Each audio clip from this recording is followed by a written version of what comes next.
Mitra pemirsa YouTube dongeng Mang Guru panginten sate acan Mang Guru naraskeun ieu hanca carita dina seri anu kalima ieu Mang Guru bade kintun-kintun heula ka para pemirsa YouTube setia dongeng Mang Guru anu mana ieu kintun-kintun nyana komenan dina seri anu kaopat. Kintun-kintuna anu kahiji kanggo Kang Heri Supriyadi di Cianjur mohon pangarang dongeng. Wilujeng wayah kieu wilujeng ngadangukeun Kang Heri. Mudah-mudahan aya dina kasehatannya. Teras kanggo Kang Ugan Gunawan, teras kanggo Teh Florentina Nining, teras kanggo kasepuhan Pak Didin Jumidin di Balikpapan Kalimantan Timur, teras kanggo Kang Ade Somad, teras kanggo Kang Dego, Kang Deden Gojali di Purwakarta, teras kanggo Kang Ryuji Enmei, teras kanggo Mamah Andri Karawang, Mamah Ani mohon, teras kanggo Kang Regi Umbara, teras kanggo Mamah Wiwin Wiwin, teras kanggo Kang Ari Sutrisna, teras kanggo rerencangan pribados Pak Guru mohon anu gaduh channel Suherman saja anu ayeuna linggihna di Brebes Jawa Tengah. Teras kanggo Om Setia Budi si Raja Ngopdud, teras kanggo Teh Iis Juliani, teras kanggo Mamah Mutiawan di Sukabumi, teras kanggo dan Tedi Iswahyudi, teras kanggo Kang Prabu Arjuna, teras kanggo Teh Tami Malihah, teras kanggo Mamah Elhatman 143, teras kanggo Kang Teteng Kartiwa, teras kanggo Neng Yulinda Belia di Tasik mohon Neng Dokcan wilujeng wayah kieu wilujeng ngadangukeun, teras kanggo Teh Eli Sartika, teras kanggo Neng Linda Imut mohon Ibu Perawat di Bandung, teras kanggo Kang Agus Somantri, teras kanggo Kang Dadang Sobari mohon si Raja Gatrik tah teras kanggo Kang Yaya Subrata, teras kanggo Bah Ewok mohon wilujeng wayah kieu wilujeng ngadangkeun Bah Ewok, teras kanggo Kang Saipul, teras kanggo Kang Erik Sunandar, teras kanggo Nenek Ani di Kalijati Subang, teras kanggo Pak Ade Sukarna, teras kanggo Om Dika RSBR di Bogor, teras kanggo Kang Dery Mulyana, teras kanggo Bapak Kepala Bapak Mariana Yana, teras kanggo Teh Anita Parel, teras panginten anu terakhir kanggo Neng Leni mohon wilujeng wayah kieu wilujeng ngadangukeun kasadayana anu kasebat oge anu teu kasebat namina. Mitra-mitra pemirsa YouTube dongeng Mang Guru mangrupikeun iklan mah panginten boh bilih bade namihan atanapi ngersakeun ngintun donasi kanggo naskah dongeng mangga tiasa dikintun wae ka nomor rekening anu diserat dina deskripsi ieu video. Takali deui boh bilih bade namihan atanapi ngintun donasi kanggo naskah dongeng mangga tiasa dikintun wae ka nomor rekening anu diserat dina deskripsi ieu video. Hatur nuhun. Sok kaparayun sadayana.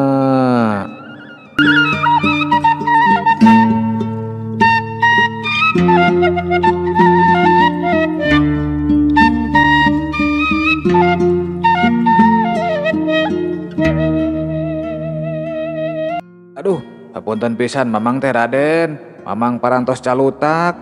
Hapunten da tadi mah teu acan terang anu saleresna. Cek Mang Uha sanduk-sanduk sajaroning dekuna. Aya naon ieu teh Mamang? Abdi mah teu ngartos. Cek janggan dibeki kerung. Ngandarak-dak we Mang Uha nyaritakeun yen dirina jeung anu jadi pamajikan nya baheula fungsi dipercaya pikeun bebantu ngurus janggan di ti keur orok beureum keneh. Kusabab geus katohyan anu sabenerna nya antukna mah janggan di oge ngaku tur balaka caha dirina anu saenyana. Kumaha lalakona berarti asa dugi ka kieu teh Raden? Hapunten pisan kumawantu naros. Cek Ceunyi siga anu banget panasaran. Ngandarak-dak we janggan di ngaguar lalakon hirupna.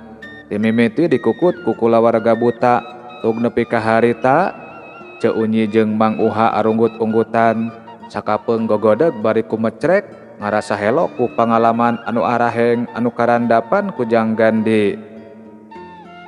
"Janten uyuh teh aya keneh nya?" tanya Mang Uha bari gogodeg. Jang Gandi ngan saukur unggek tanda nganyakeun sarta anu satuluyna mah omat-omatan. Sangkan saheulaanan mah jati dirina ulah waka nepi ka nyarahun batur.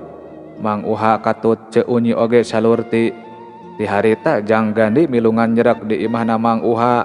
Bebeja ka batur mah ngaku alona Mang Uha.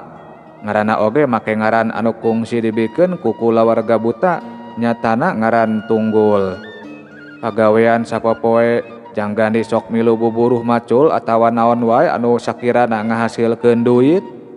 Mang Uha asal namah nyare kana kahayang Jang Gandi teh da pajar teh dirina oge mampu keneh nguruskeun kabutuhan Jang Gandi mah. Tapi Jang Gandi keukeuh kana pamadeganana. Pajar teh hayang bari diajar sakalian bari neangan bewara ngeunaan kajadian di karaton. Mang Uha teu bisa kukumaha, darumasa dirina mah teu bisa ngabantuan Jang Gandi anu hayang panggih jeung kiriksa minangka panasehat kerajaan. Da kawantu ayeuna mah Mang Uha teh geus teu boga kapentingan asup ka karaton, teu siga baheula waktu keur ngabantuan ngurus Jang Gandi ti keur orok beureum keneh. Mitra-mitra pemirtub dongeng Mang Guru, cag urang tunda heula lalakon Jang Gandi anu keur rencepan neangan bewara ngeunaan karajaan. Ayeuna urang samper heula kaayaan di karaton anu lubak libuk sagala aya. Kumaha atuh ieu teh Ki? Pan kaula teh geus kolot. Tapi can boga panerus tahta anu sreg jeung hate kaula. Coki unggul nepikeun Bang Balu hatena. Kasua urang lalaki anu katembong nama leuwih kolot ti dirina. Eta aki-aki teh tayalian ti kiriksa salaku panasehat karajaan. Daleus nama tos aya pitujuh ka aki oge Raden. Nyanging aki teh cacan wancun ngajugikeun nya. Ceuk kiriksa bari nyo janggotna anu ngagebay semet dada. Sok sanajan kitu ari awakna mah katembong keneh wewegna. Cik, kumaha Ki? Ceuk Ki Unggul lalana siga anu banget panasaran. Daleus nama aki teh ngimpen kasumpingan ku Ki Prabu Yuga Buanya. Mohon anu ngawican janten raja di ieu karaton. Tapi aki pangincen Raden mah anjeunna teh sasauran. Yen moal kantos lami deui pirajaeun gegentos Raden bakal sumping. Eta jalmi teh daya sanes Raden Ganji putra Raden anu parantos mangpuluh-puluh taun taya laratannya. Ceuk kiriksa nyaritakeun ngimpina. Gandi, ceuk Ki Unggul lalana nepi kacuring hak mangsa ngadenge omongan kiriksa anu samodel kitu teh. Kiriksa gancang ingetan ku cara ngantelkeun curug kana bibirna. Mitra-mitra pemirtub dongeng Mang Guru, harapan anu geus kapopohokeun sarta kakubur jero dina hatena. Kiwari dumadakan sirungan deui tumuwuh rasa kasono kanu jadi anak. Anu pohara pisan dipikan nyaahna. Harapan lain ngan saukur ngeunaan kasono kanu jadi anak. Tapi harapan pikeun pikhareupeun karajaan. Sabab ti samemeh gumelarna Jang Gandi ka alam dunya leuwih ti heula Ki Unggul lalana oge geus meunang wangsit yen bakal aya pirajaeun di antara anak-anakna. Pirajaeun anu mibanda hate anu mulia, anu ngabogaan tanda kakayon gugunungan wayang dina awakna. Hal eta ukur dicaritakeun ku Ki Unggul ka kiriksa jeung ka Nyimas Pongah anu jadi selirna. Matak teu heran sagumelarna Jang Gandi ka alam dunya.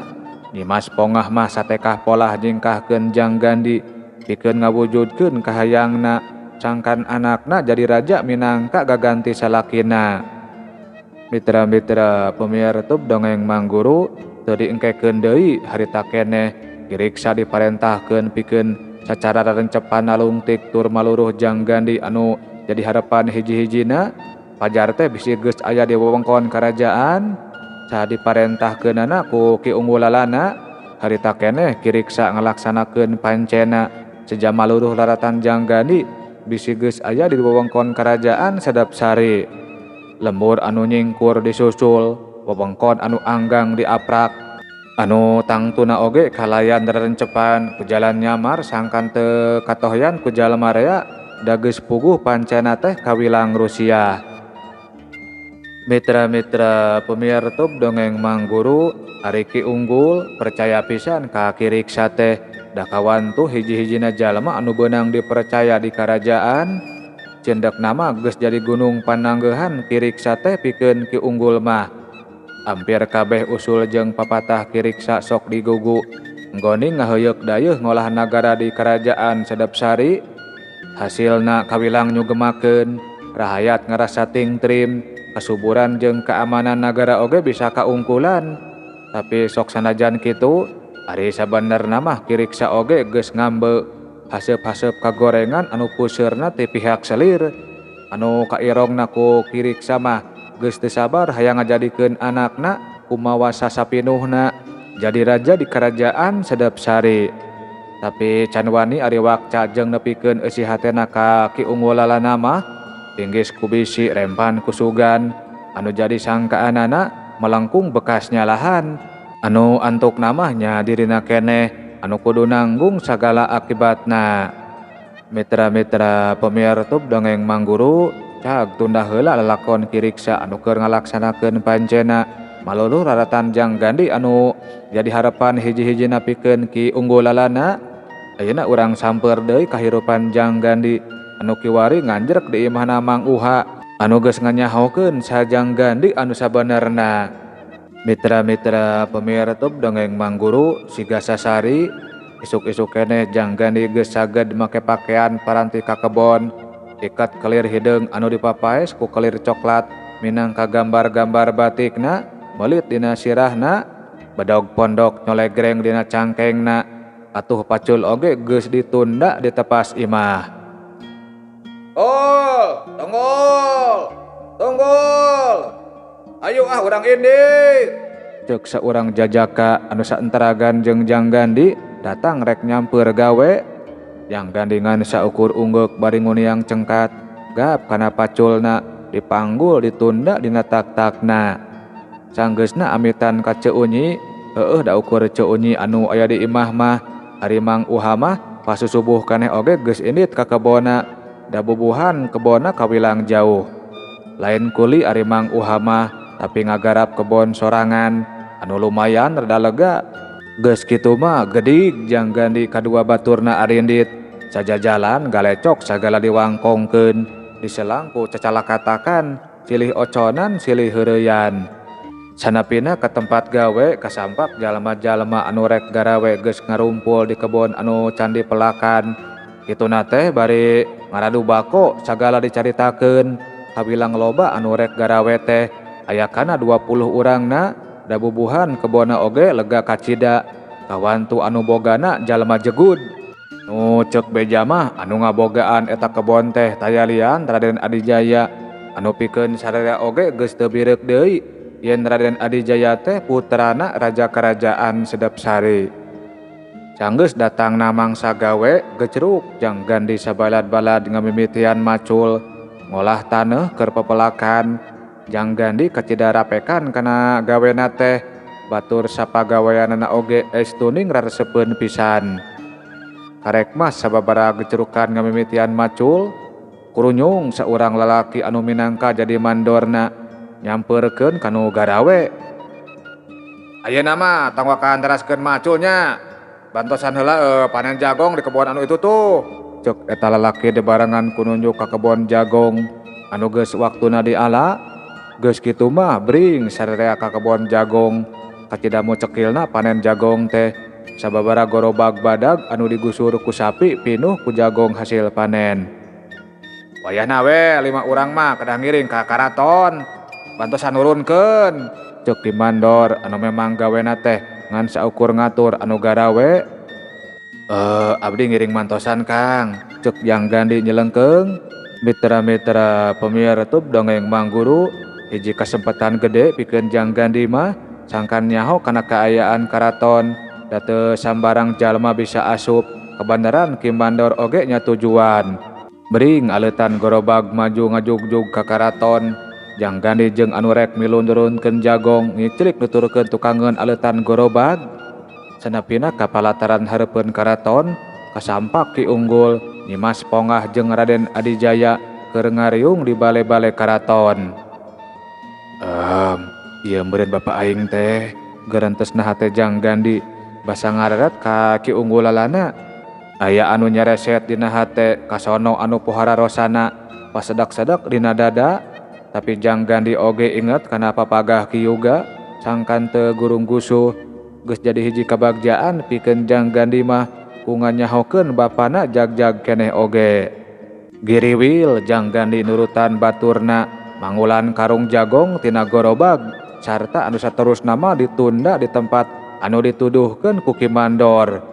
Dina kaayaan kitu ujug-ujug geberug karung jagong anu diturunkeun ku salah saurang pagawe murag dibebeut tina Gorobag. Nempo kitu Raden Adijaya gancang jalan tanggap kana jagong beleuwer dipake maledog pagawe habak nanggal pisan kana tarang si pagawe. Aduh ampun Raden ampun sanes dihaja cek si pagawe lumengis bari nyekelan tarangna anu ngajendol sapada harita. Goblok teu balik sia barang gawe teh raruksak atuh jagong aing heh cek Raden Adijaya ngadat. Jerut si pagawe turun tina Gorobag gancang deku nyembah ka Raden Adijaya bari sesanduk ampun-ampunan. Hiuk jebron sirahna ditajong ku Raden Adijaya. Si pagawe ngan saukur bisa ngaguak bari nahan ka nyeri. Seak Raden Adijaya najongkeun di sukuna kana sirah pagawe. Raden Adijaya ngaguak sabab samemeh sukuna kena kana sirah si pagawe dumadakan aya jagong anu ngabeleuwer kana sukuna. Setan sia wani ngalawan ka aing goblok cek Raden Adijaya ngadat sarta peporongos ka Janggandi. Sanggeus sidik yen anu cikeneh maledogeun jagong teh Janggandi. Anjeun memang gegeden di kerajaan tapi anjeun teu kumawasa ka eta jalma. Naon hak anjeun nganyeri eta jalma? Anu jadi pamimpin teh sakuduna mah mere contoh anu hade karahayatna cek Janggandi kalayan tenang. Teu katembong saeutik oge riuk-riuk kasieun dina paroman beungeutna anu nyaraksian nepi ka pating polohok kaasup Ki Unggul lalana anu ditatadi ngabandungan kana lumangsungna eta kajadian. Salantang Raden Adijaya nyamperkeun ka Janggandi. Geus eureun cek Ki Unggul lalana ngahulag ka Raden Adijaya anu geus habak-habakeun rek neungeul ka Janggandi. Raden Adijaya gancang ngarengkog teu wani baha ka Ki Unggul mah. Gedig geus kitu mah Raden Adijaya ninggalkeun eta patempatan dituturkeun ku Nyimas Pongah. Kaloyong geus kitu mah Ki Unggul nyamperkeun ka Janggandi langsung sarta menta hampura kana kasalahan anu jadi anakna. Dina tetep Ki Unggul atra pisan nenden kareueus kana wawanen Janggandi anu geus wani enggoni ngabela bebeneran. Yeh, cag heula nya hei.